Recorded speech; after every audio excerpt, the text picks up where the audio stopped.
Alright guys, so in this video we're checking out the BETAFPV VR02 FPV goggles, and as you can see here I've already taken this apart, mostly to satisfy my curiosity because I wanted to get inside and see what this was all about. There's not a lot of information about what's inside on the product page, but this is what it looks like.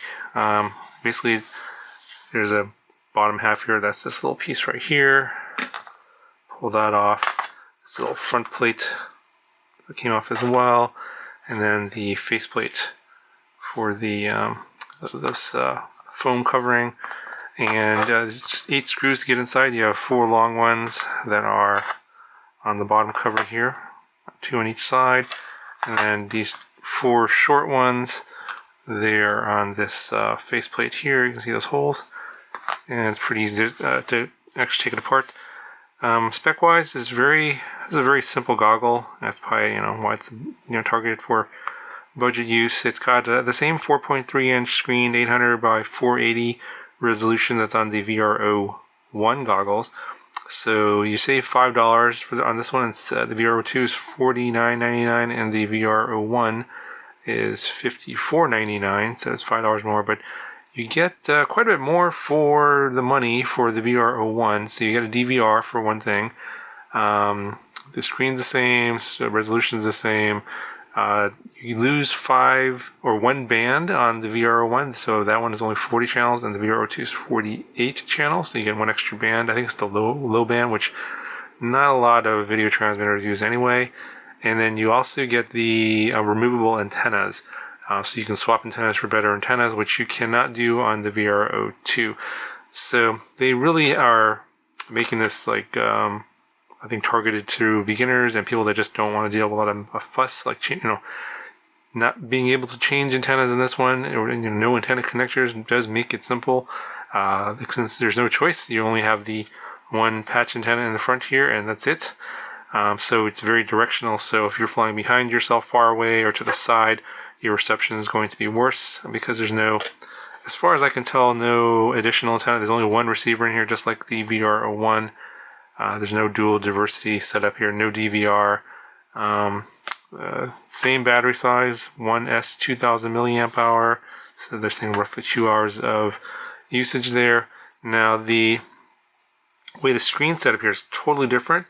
Instead of using a Fresnel lens, they're using a mirror system here. So it could be less eye strain depending upon your perspective. Like I can put this on my face.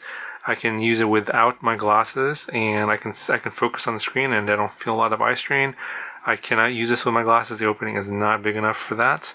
So, but I have no problem viewing the screen without my glasses, even though I have -6 in terms of my eyesight. And the screen is actually up here on top. It's projected downwards and reflected on a mirror that you can see right there. And that's how the image is produced. So I'm going to I'll stick this back together and I'll show you the menus and stuff and how that works. Alright, so got the goggle back together. Pretty simple. Charges by USB Type-C here. No cable or anything else is in the box. The only thing else in the box besides the goggle is the head strap, which goes in 3 spots, typical for these type of box goggles. 3 buttons here, auto search, and plus for the band and plus for the channel, and that is it. And there's nothing else on here. No DVR, no places to hook up an antenna. In terms of the curvature here, it fits my face totally fine, but I have a wider head. If you have a narrow head, you might have some light leak issues on the side. Nose area is okay for me. Could be bigger for people with bigger noses. So it kind of depends on, obviously, the person. So, typical disclaimer for FPV goggles, these might fit you great, or this might be terrible for you. That's really hard to say. So everyone's face shape is different. On-off switch here. I do like the fact that it turns on and off very quickly.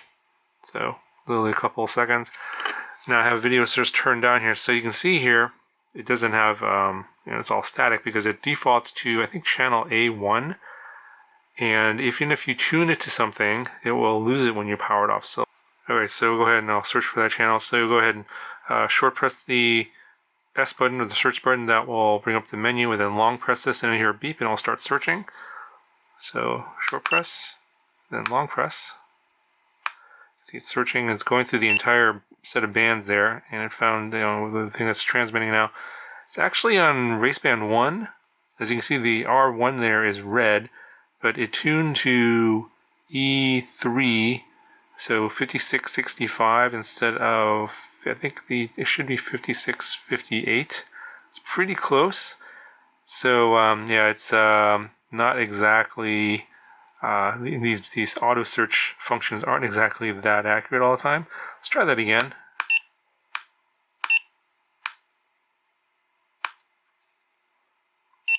Yeah, it sees the E3 signal first, because I think it goes from A down to B, then E, then F. So it searches bands in that order. So I guess it found the strongest one first. And then you can see the R1 is in red, which means that there's a signal there.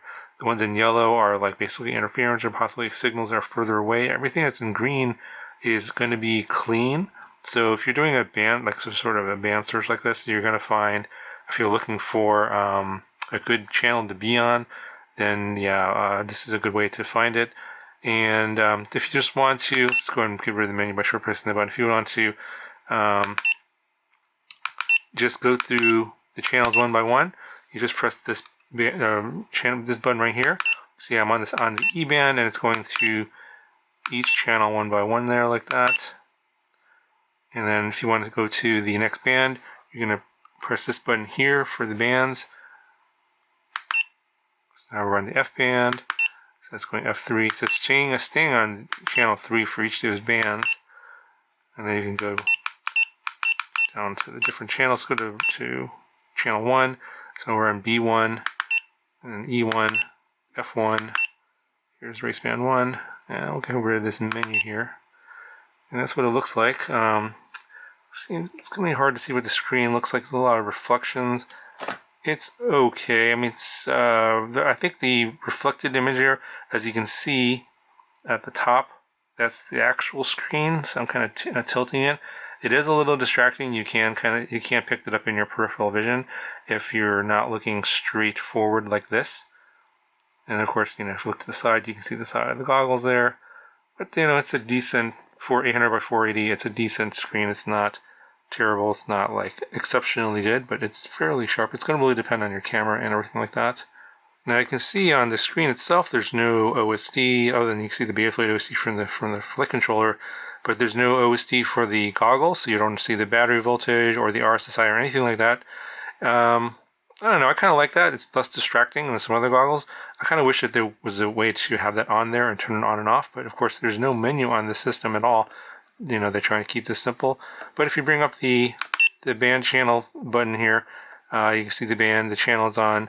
The RSSI there is the 91 over in the upper right, and it does show the battery voltage at 3.85 volts of the goggle if you bring up that, and then you just click it again and it'll go away. So again, it's very simple.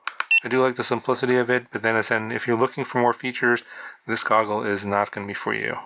Okay, so I think that's going to be pretty much covered for this goggle. And again, it's a budget goggle. It's $50, so you get kind of what you're paying for. If you're looking for more features, the ability to change antennas, that kind of thing, all those things, dual receivers, I would encourage you to look at something like the Cobra X. It's significantly more expensive. It's like $200 versus $50, but you get a lot more for your money. Again, there's also the standard, Fat Shark style goggles like the HD02 and the Sky 04X. Of course, those are all excellent goggles, but those are closer to $500. 10 times the price of this. So again, keep in mind you get what you pay for when it comes to FPV goggles. This is going to be fine for people just starting out, and if you're not trying to fly too far away, flying in front of you in an open area, it gets good reception. Video quality is decent. Reception is, it's okay for a single receiver with just a patch antenna.